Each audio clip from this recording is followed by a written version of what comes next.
Saya sudah berkali-kali bilang, belum pernah dengar dari mulut Bapak Presiden Jokowi bahwa saya minta maaf. Kata minta maaf bagi Presiden Jokowi itu pantang.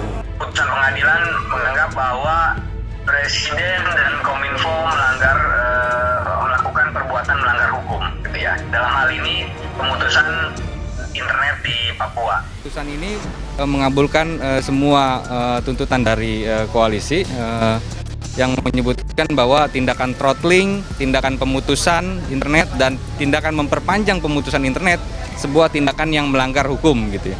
Nah, artinya memang tidak boleh ada pemutusan internet, gitu.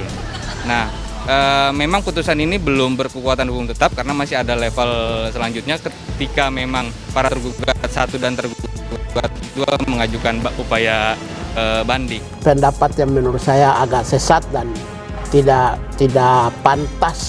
patut sebagai seorang menteri menyatakan bahwa pemblokiran infrastruktur di Papua waktu itu terjadi karena kerusakan infrastruktur.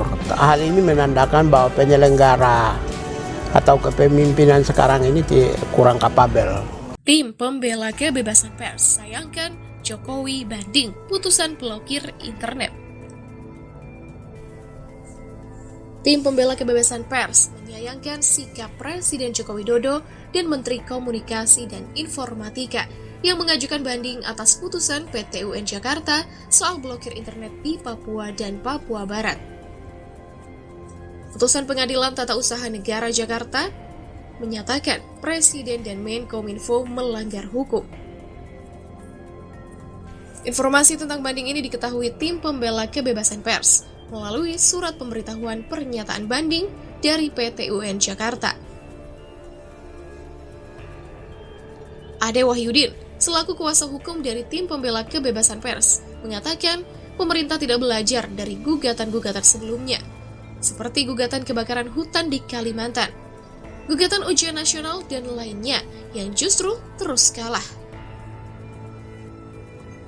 Pengajuan banding pemerintah tersebut dinilai akan melukai hati dan rasa keadilan bagi masyarakat Papua dan Papua Barat yang menjadi korban perlambatan dan pemutusan akses internet. Hal itu semakin menegaskan bahwa pemerintah menganggap langkah-langkah hukum yang diambil masyarakat dianggap sebagai lawan dan gangguan.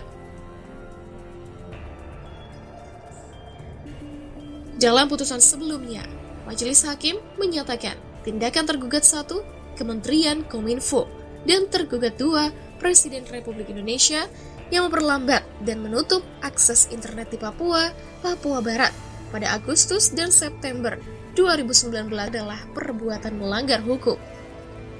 Hakim juga menghukum tergugat membayar biaya perkara. Dalam sidang, gugatan yang diajukan tim pembela kebebasan pers memenuhi syarat untuk mengajukan gugatan dengan mekanisme gugatan legal standing. Hakim juga menyatakan gugatannya jelas atau tidak kabur. Soal gugatan terhadap Presiden RI, kata Hakim, bukan merupakan error in persona.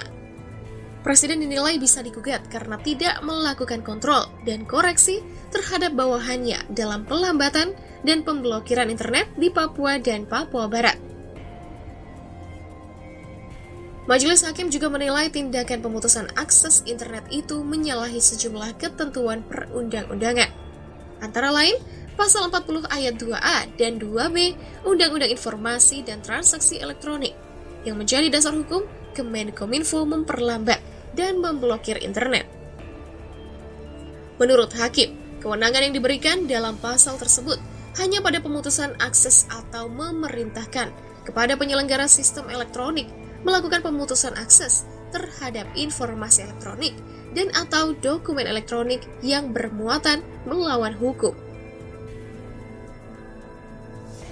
Selain itu, Majelis Hakim juga menyatakan alasan diskresi yang digunakan Kemenkominfo untuk memperlambat dan memblokir internet dinilai tidak memenuhi syarat sesuai diatur dalam Undang-Undang Administrasi Pemerintah 30/2014. Pengaturan diskresi dalam Undang-Undang Administrasi adalah satu kesatuan secara kumulatif, bukan alternatif. yakni untuk melancarkan penyelenggaraan pemerintahan, mengisi kekosongan hukum, memberikan kepastian hukum, dan mengatasi stagnasi pemerintah dalam keadaan tertentu guna kemanfaatan kepentingan umum. Hakim juga menilai alasan Kemenkominfo menggunakan diskresi karena kekosongan hukum tidak tepat. Sebab, dalam kebijakan yang sifatnya membatasi HAM seperti dalam pembatasan pemblokiran internet ini hanya dibolehkan dengan undang-undang bukan dengan aturan hukum lebih rendah dari itu. Sebenarnya ada undang-undang yang bisa dipakai sebagai dasar untuk melakukan pembatas hak, yaitu Undang-Undang tentang Keadaan Bahaya. Namun pemerintah tidak menggunakan undang-undang tersebut dalam menangani penyebaran informasi hoax dalam kasus Papua ini. Hakim juga menilai pemutusan akses internet tidak sesuai dengan pengaturan pembatasan HAM yang diatur dalam konstitusi dan sejumlah konvensi hak asasi manusia lainnya.